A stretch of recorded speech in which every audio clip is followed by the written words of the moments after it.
दोस्तों, सुप्रभात। कपिल देव बरतवाल का प्यार भरा नमस्कार। आशा करते हैं आप लोग कुशल मंगल होंगे। हम भी कुशल मंगल हैं। आज दिन की नई शुरुआत कर रहे हैं नई ब्लॉग के साथ अपने घर से। और वो क्षण आ गया है जो कि हम कह रहे थे कि मल पसरा की रोपड़ी रह गई है। तो आज इस समय हम सुबह से लगेंगे और वो एक कतर और दूसरा थोड़ा सा आधा रह गया था बड़ा वाला खेत का, तो उसको आज संपन्न करेंगे। तो दोस्तों, हम पहुंच गए हैं अपने मलपसरा के शमार वाले कत्तर में इस समय। और यहाँ होगी हमारी डेढ़ फैड़ वाली रोपड़ी, जो कि आप देख सकते हैं निर्भर रहना पड़ता है बारिश वाले पानी पर।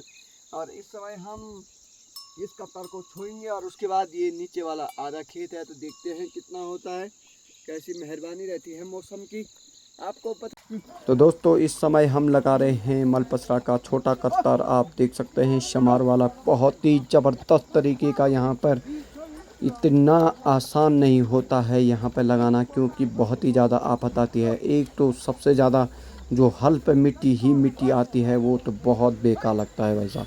इतनी आफत आती है क्या बताएं। और बैलों का भी नाश और हल लगाने वाला सेवाकार का भी नाश हो जाता है। यहाँ पर जो बारिश हुई थी कल रात को, बहुत ही ज़ोरदार बारिश हुई थी, लेकिन अभी भी उसका जो असर है वो देखने को नहीं मिल रहा है, क्योंकि भूमि इस तरह से सूख रखी है, क्या ही बताएं। आप देख सकते हैं जो ये पानी हुआ है, ये ज़्यादातर यहाँ पर डिग्गी वाले पानी से हो रखा है, नल वाला पानी। और तकरीबन जो कि हमने लगा रखा है यहाँ पर पाइप, वो लगा रखा है टैंक में, और टैंक का पानी जाएगा। आप यहाँ से देख सकते हैं आपकी नीचे खेत में, बड़ा वाला खेत में। तो इस तरह से जो कि हल उठाना होता है, हल लगाने वाले सेवाकार को रोपड़ी में, वो बहुत ज़्यादा आफत आ जाता है। और इस तरह से लगता है कि भाई साहब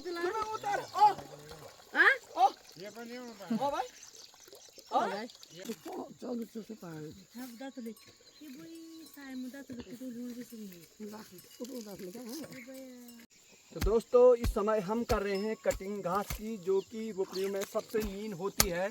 और ये किया जाता है हमारे पूरे ये दिशा के साइड, जो कि आप देख सकते हैं। इसकी इसलिए किया जाता है ताकि मुँह से ना लगे। जो ये अगर मूसक है जानवर, ये बहुत तहलका मचाता है। इसलिए मचाता है कि अगर ये पूरा घास साफ करेंगे ना, तो इससे पूरी जो दीवार है वो साफ ऐसी दिखाई देती है। आप लगा सकते हैं अंदाज़ा कि इस तरह से हमारा खेत बच जाता है रुपाई वाला, और कष्ट भी नहीं होता है। पर भाई साहब, आफत बहुत ज़्यादा है, और अगर सदस्य कम हैं तो इस तरह के काम भी नहीं होते हैं।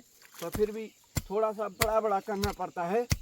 और ये काम ज़्यादातर हल लगाने वाला सेवाकार करता है, क्योंकि बहुत ज़्यादा उनको आफत का काम होता है। उनके पास ही ये दायित्व तो दिया जाता है। पहले दो रहते थे हल लगाने वाले रुपाई के टाइम, रोपड़ी करने के टाइम, और अब ज़्यादातर आप देख सकते हैं एक आदमी को पूरा करना पड़ता है। तो इस तरह से छिलना पड़ता है, ये बाहरी थोड़ा थोड़ा करके, और हाथ से भी ऐसे करके उपाड़ना पड़ता है, और इसको नीचे की ओर डालना पड़ता है।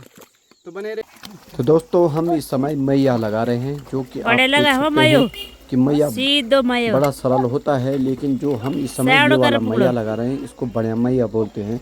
और बढ़िया मैया लगाना बिल्कुल आसान नहीं है, क्योंकि इसको दबा के चलना पड़ता है, और पहले मिट्टी को फानना पड़ता है।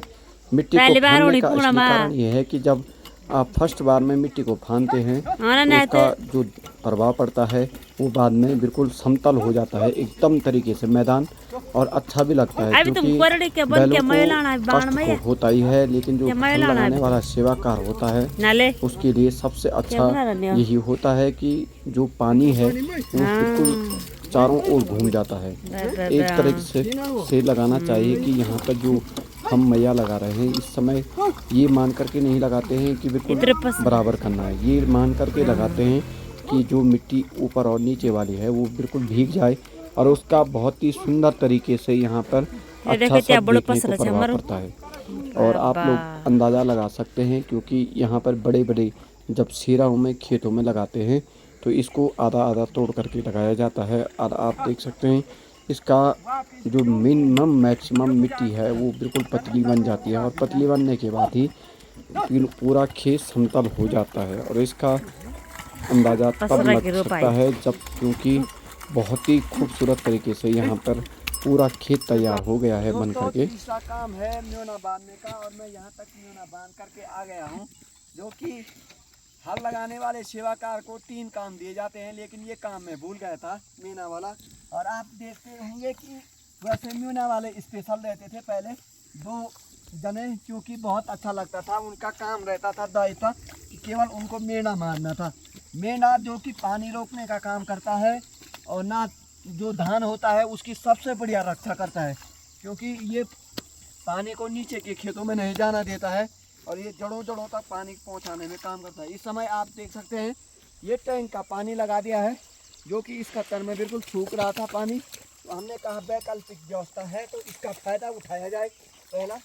और यहाँ पर देख सकते हैं आपके इसमें कमर दर्द बहुत ज़्यादा होता है।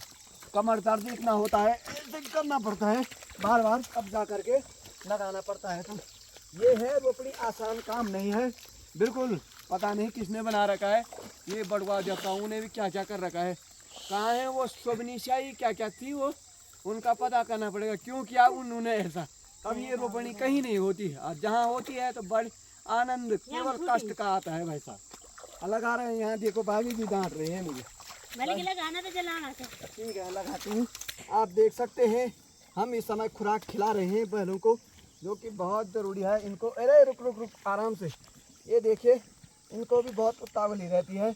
और जब तक ये वाला खुराक ना दें जो कि काजू का काम करता है, और इनको बिल्कुल काजू कतली माना जाता है, ये बहुत ज़रूरी है भाई साहब। अगर ये बैलों को मिल जाता है तो बैल बहुत ज़्यादा खुश होते हैं।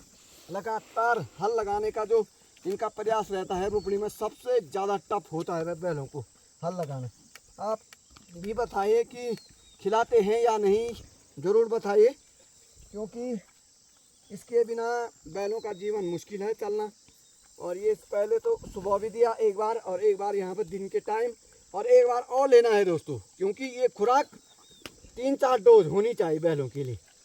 क्योंकि आप कह रहे होंगे कि कमज़ोर हो रखे हैं भाई साहब, क्या करें, सदस्य कम हैं, भाभी जी हैं केवल घास लाने वाली, और तो ला नहीं सकते, लेकिन सरान कर सकते हैं, और सरान भी करते ही हैं भाई साहब। झूठ भी क्या बोलना है, कभी कभार जाते हैं काट के रखा रहता है। तो अब ऐसा है कि ज़्यादा जानवर हो गए हैं खाने वाले, बैलों को विशेष कर दिया भी जाता है, लेकिन क्या करें, बैल भी समझते होंगे यार अकेलापन है, कम ही खाते होंगे ये भी, अब चरेंगे तो अच्छा लगेगा। तो दोस्तों इसी की बात कर रहा था मैं कि जो कि केवल बराबर करना पड़ता है यहाँ पर मिट्टी, और आप अंदाज़ा लगा सकते हैं इससे कि जो कि अब समतल मैदान हो जाता है। और इसका सबसे बड़ा फ़ायदा होता है कि क्योंकि जो मिट्टी हमने बाढ़ मैया में यहाँ पर की थी पूरी तरह से, वो अब केवल यहाँ पर बराबर देखने को मिलेगा। और इसका सबसे बड़ा फ़ायदा यही होता है तकरीबन, क्योंकि एक तो जो कि अब पांगा अच्छा होता है, और लुंगवा डुबाने के लिए बहुत ही खूबसूरत लगता है, क्योंकि नहीं तो जो पांगा होता है वो नीचे की ओर बैठ जाता है। ओम जी आई हो गई है शुरू, आप देख सकते हैं इस शमार वाले कतर में, और नीचे लगा दिया है हमने हल। अब पानी की गुंजाइश है जो वो धीरे धीरे बढ़ता जा रहा है। चिंता का विषय ये है कि भाई साहब देर होती है आजीविका के लिए, तो देखते हैं क्या होता है। ये तो अभी भविष्य के गर्दिश में छुपा हुआ है, लेकिन भाई साहब बड़ी आफत है इन घर वाले रुपयों में। जहाँ पानी नहीं होता है वहाँ तो मनकी मिल जाते हैं, जहाँ पानी होता है वहाँ मनकी नहीं मिल पाते हैं। तो बड़ी चिंता का विषय है भाई साहब। ये यहाँ पर धीरज भाई साहब की मम्मी लगी हुई हैं झंगोरे में। ओ चाची कल काम हाँ और ये सभी देख सकते हैं आप सारियों में लगे हुए हैं। यहाँ चाची लोग भी परेशान हो रखे, सभी पानी के लिए बहुत ज़्यादा परेशान हैं। इनका भी ये खेत सूखा पड़ा हुआ है, आप देख सकते हैं। लोग अपनी घर गृहस्थी पर बहुत अच्छे तरीके से रमे हुए हैं, क्या ये बोले। और बहुत अच्छा लगता है जिस तरह से अगर हमारी घर गृहस्थी होती है, बहुत ही प्यारा और सुशोभनीय लगता है इस बरसात के महीने में। ओम जी। तो दोस्तों आप देख सकते हैं कि ये हमने जो बड़ा वाला कत्तर है यहाँ पर आधा बच रखा था बड़ा खेत का, यहाँ पर लगा तो दिया है हल, लेकिन पानी की समस्या हो गई है। तेज़ धूप हो गई है, सूर्य भगवान जी की गति बहुत ज़्यादा बढ़ गई है, और वो भी अगर जून का महीना हो बिल्कुल देख सकते हैं सूखा पड़ गया है और अब हमको जाना है आजीविका पर। तो हमने कहा चलते हैं, क्योंकि पानी की समस्याएं दूर तो नहीं होंगी, लेकिन ऐसा है कि हल लगा दिया है तो उसमें कुदाल के साथ मिला करके रोपा जा सकता है। तो देखते हैं कि शाम तक हो जाता है या नहीं, पूछेंगे अपनी आजीविका से। तो चलते हैं हम अपनी आजीविका की ओर। तो दोस्तों यहाँ पर दादी और 2 चाची यहाँ पर लगी हुई हैं, जो कि यहाँ पर बेपता का खेत है ये, और लगी हुई हैं यहाँ पर। कविता और बेपता भी आ रखी थी। चाची बेपता चली नहीं? कविता भी चली। देखो भाई दोनों बेटियाँ चली गई। हाँ हाँ, ये देखिए शानदार बीज हो रखा है इनका। हाँ बहुत था वो तुम्हें क्या कहता गौर गृहस्थी करने था आषाढ़ और मसाण जो लाने जो। हाँ ये देखिए भाई छोटे छोटे कत्तर हैं इनके भी 3। यहाँ पे पानी लगा रखा है और ये छोए जाएंगे थोड़ी देर में हैं चाची। हाँ बोलो सुंदर भाई बड़े चले 11 हुआ था जान छी नाम। बाकी ये देख सकते हैं आप बहुत। हाँ ओम जी।